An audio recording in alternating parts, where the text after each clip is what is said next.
Welcome back, guys. Or if you're new here, this is Automotive Anonymous, and I'm currently driving a 2024 Mazda CX-5 non-turbo, so it's the regular naturally aspirated engine. And today I want to show you guys exactly how it does in snow and wintry conditions. There's not as much snow as there has been the last couple days. It's finally starting to melt because it's about 37 degrees, and sometimes all the slush and this frozen, unfrozen, de-thawed, refrozen snow makes driving a little bit difficult.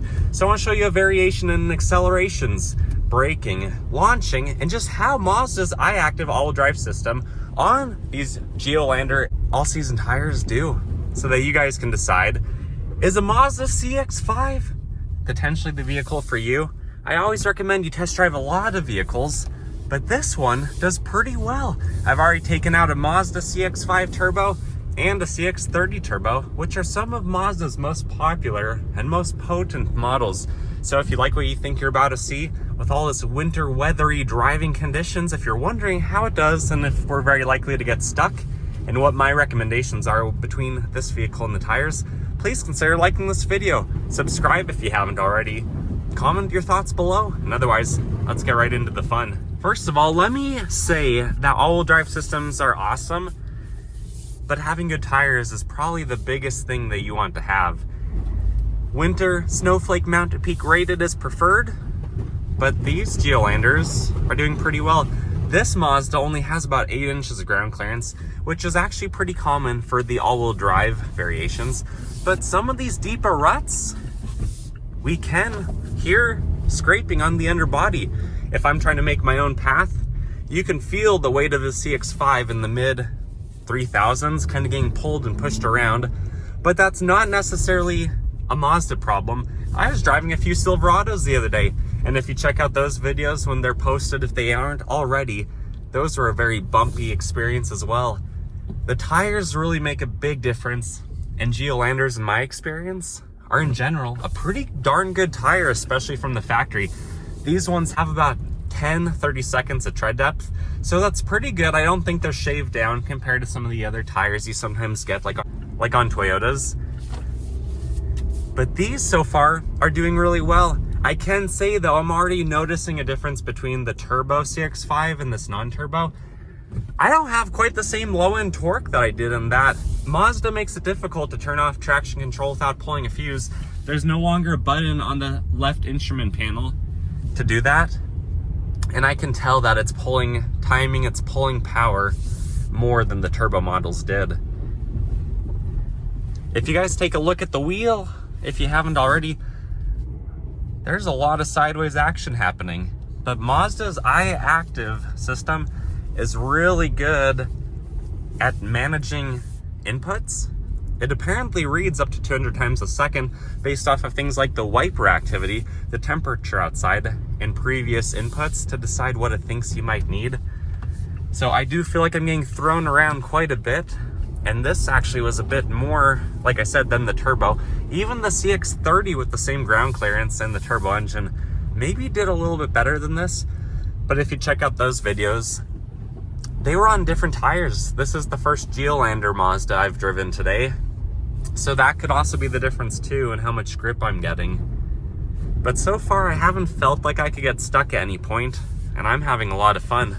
Right here though, I'm gonna keep up my momentum because there was enough underbody rubbing that I might be able to high center.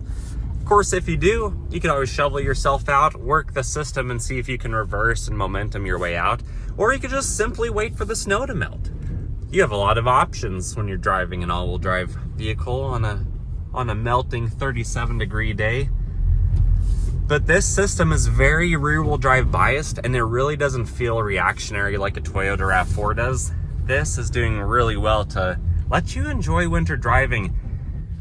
The other two Mazdas, I wouldn't have recommended maybe considering better tires if you're going to be driving through drastically more snow than this.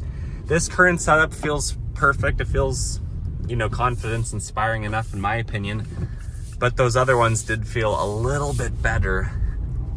And keep in mind, the snow is already, maybe almost halfway melted from what it was a few days ago when I was in town borrowing a few other vehicles, a few other Subarus and Chevy trucks and stuff like that.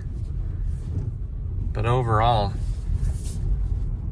Mazda's system is really good for having traction on. This does better than the Subarus in letting you have fun without constantly hearing and feeling different wheels braking and trying to slow you down and limit the fun without turning off traction or going into X mode on those options. I'm actually pretty impressed with that, even on these tires. I'm gonna do an acceleration while we go around the corner, maybe a third of the throttle.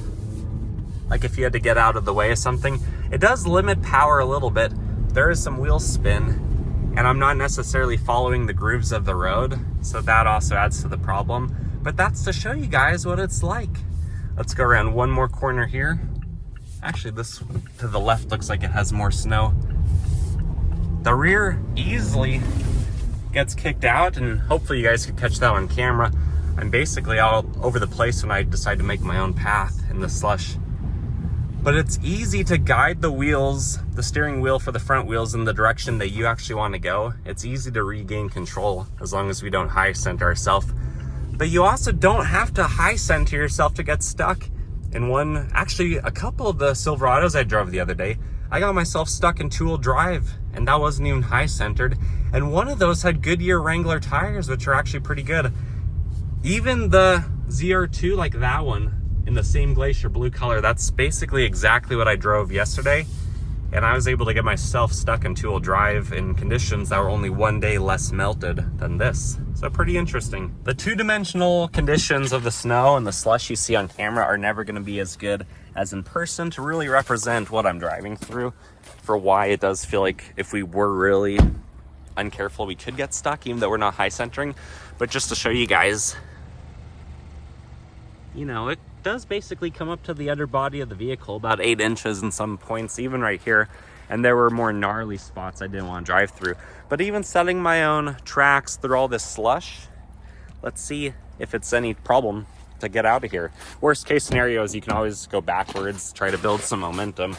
But yeah, this is very slushy snow. All right, seatbelt on so the vehicle doesn't beep at us. But more importantly, safety first. Back to drive, regular mode. I'm not in sport mode. Actually, I guess I was in sport mode. So let's go back to regular mode. Oh yeah, easy peasy through the slush. Yeah, this is a pretty good system.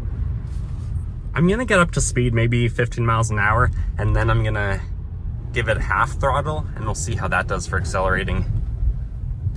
You can see there's quite a bit of slush here. The vehicle's already kind of being bounced around, and then half throttle.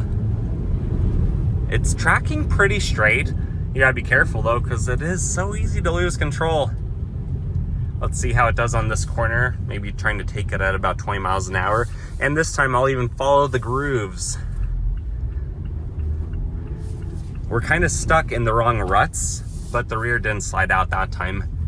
And braking, when it's not icy under you, you don't really get much ABS because the tires do a pretty good job. But you know what? Let's do a U-turn. A lot of Mazdas can do a full circle in about 35 feet, so this should be pretty easy. Look at all that water, at least halfway up to the curb. There's gonna be a lot of flooding around here if this keeps melting all today. Oh yeah, those big 6 to probably 9 inch sections of snow really guide me around. You realize that 3,500 pounds in a vehicle just isn't that heavy, and how much you bounce around. Let's do one more acceleration through all of this slush and water. You can see the traction lights spinning. But I've noticed that the rear wheels do kick up a lot of snow, so it is a pretty good eye-active system. Anyways, I don't recall if I've already mentioned it, but this one I'll link below, the dealership, if you're interested in purchasing from them. They're a really cool group of people. And if you like this video, if you want to see more of my stuff or other videos like this by other people, like this video. Help YouTube know what you want to see, support the channel, subscribe if you haven't already, and then comment your thoughts below regardless of what you like, what you didn't like, and how your Mazdas or other vehicles do in snowy winter conditions. Otherwise, guys, I wish you the best. I hope to see you and hear from you again. But until next time, take care.